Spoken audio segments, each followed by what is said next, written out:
commissions, as a member of his own, as a minister in his own country, Pakistan, and above all at UNDP.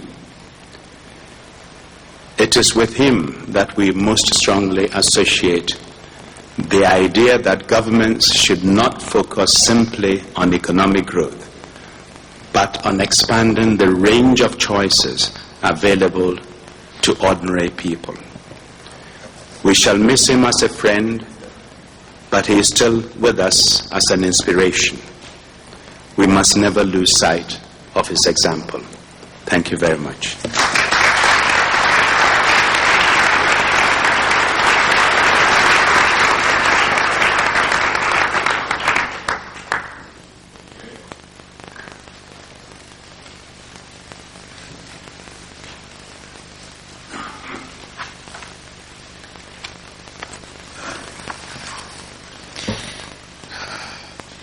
When I was offered a job to work with Dr. Mahbubul Haq, I practically knew nothing about him except for his association with the Human Development Reports.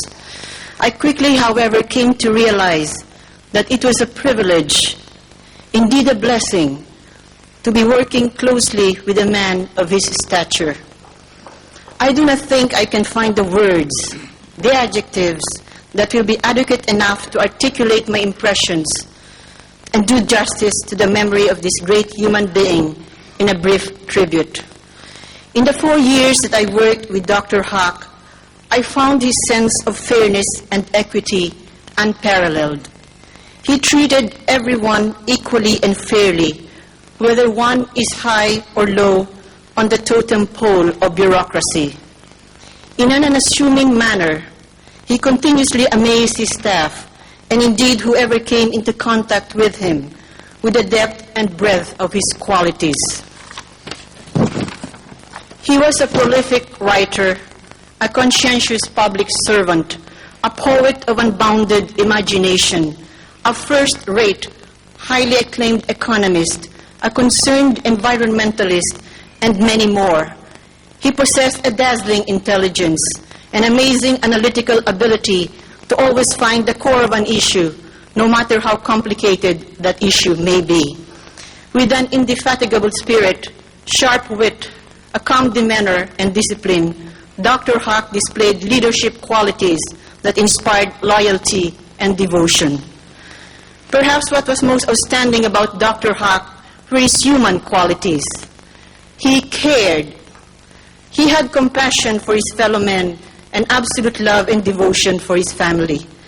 He was always there for his staff, even when he had already left for his native Pakistan to run his Human Development Center alongside his wife. He provided intellectual guidance, supported their every career move, and gave us self-confidence and pride in our work.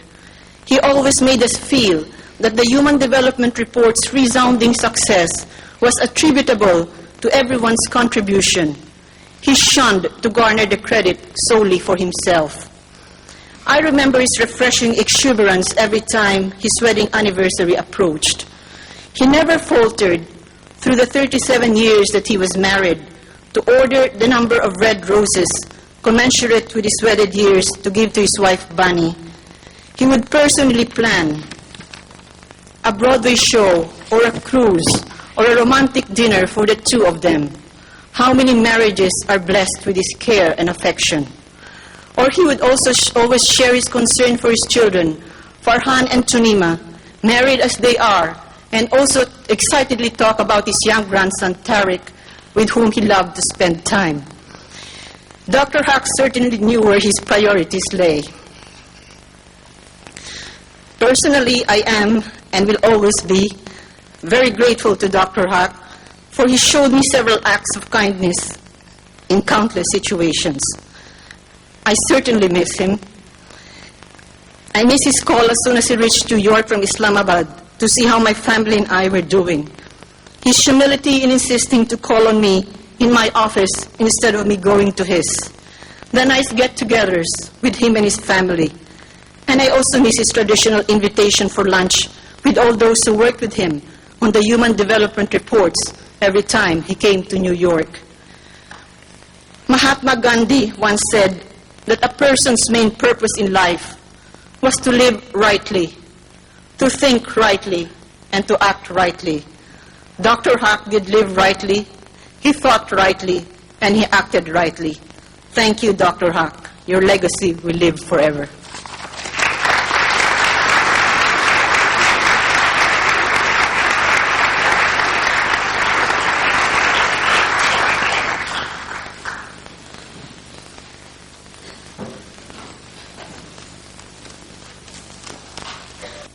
We should begin to tell the story of development in terms of people, how their lives have changed, whether they can live longer, they're more educated, they have more nutrition, whether they can provide more for the children, whether development is sustainable, whether their physical environment is improved or deteriorated.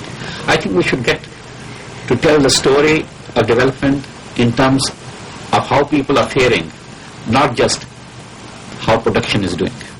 Let me say also that our purpose basically here is not to rank so much the developed countries as to see the experience of developing countries. Because there are many developing countries which have very limited incomes. Question is, can they at modest incomes still get a high levels of human development? Now some countries have managed to do that, like Sri Lanka, like Costa Rica, like Jamaica or Thailand.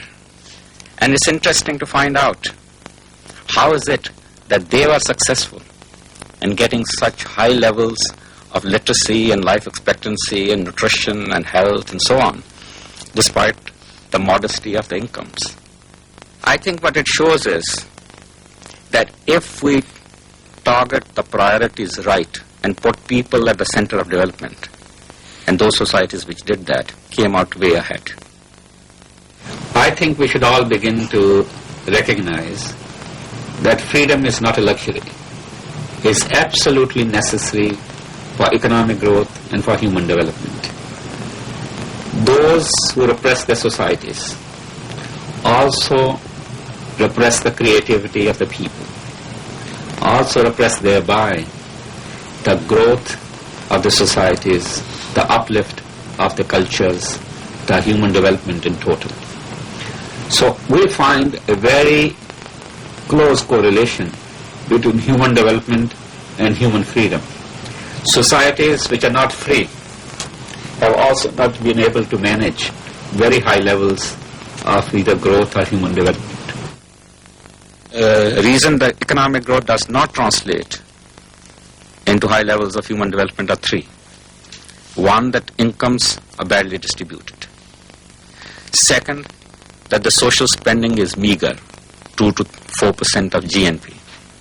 And third, sometimes the social spending, even when it is there, like in Brazil, it goes to modern curative facilities rather than to primary health care. Our purpose in bringing out this analysis is just to put the lessons of experience in front of countries. It is for them to make the choices, but at least the policy options and policy analysis should be available to them. We have to strengthen the developmental role of the United Nations. We still are fighting the battles of tomorrow with the weapons of yesterday. We are sending in soldiers where we should be sending in doctors and engineers, and we should be working for socio-economic reforms.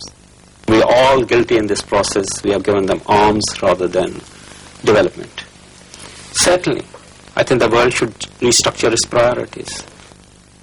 But if we can demonstrate that aid budgets are really helping people, that they're linked to their future requirements, that they are being spent efficiently, we might be able to convey a message to the donor countries that the funds are not money down the drain. I think one of the central themes of this report is that open markets are good for all nations, developing and developed. Of course, we have looked at it from the point of view of developing nations, that they are being denied $500 billion a year in global markets because there are restrictions on trade, on movement of people, on movement of capital. And this is 10 times as much as the assistance they're getting.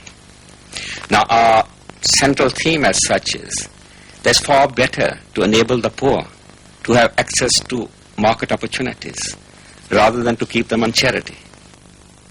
I think the heart of this issue is how to settle the debt problem. In terms of history, debts of this kind have never been paid. When in the 1920s, Germany was asked to pay reparations and heavy debts, Lord Keynes at that time complained, don't do it. It may lead to the kind of austerity and repression and fascism that the world will regret. And that's what happened with the rise of Nazi Germany. And the second time, after the Second World War, the world had learned. Instead of asking Germany to pay reparations, or Japan to pay reparations, a Marshall Plan was brought in to rebuild these economies and to become partners rather than to remain debtors. I think much the same kind of gesture will have to be made to developing countries at some stage, because debts of $1.3 billion are not going to be paid without the kind of austerity, turmoil, and domestic repression which will be very counterproductive in the third world. I think the story of the last 3 decades in the third world is a hopeful story, not a story of defeat and not a story of pessimism. Yes, I'm very optimistic that human development perspective can lead us to a much better situation in the future.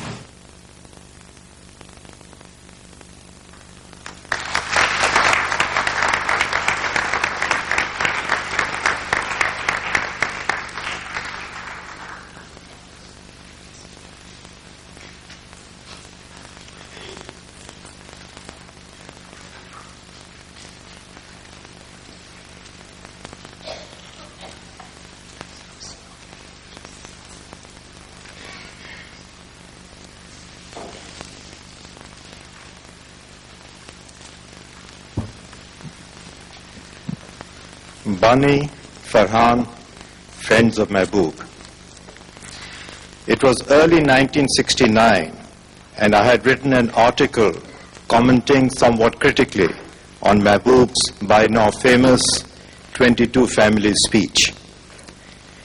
In this speech, delivered in Karachi, Mehboob had stood on its head the argument he had presented earlier in his seminal book on the strategy of economic development in Pakistan.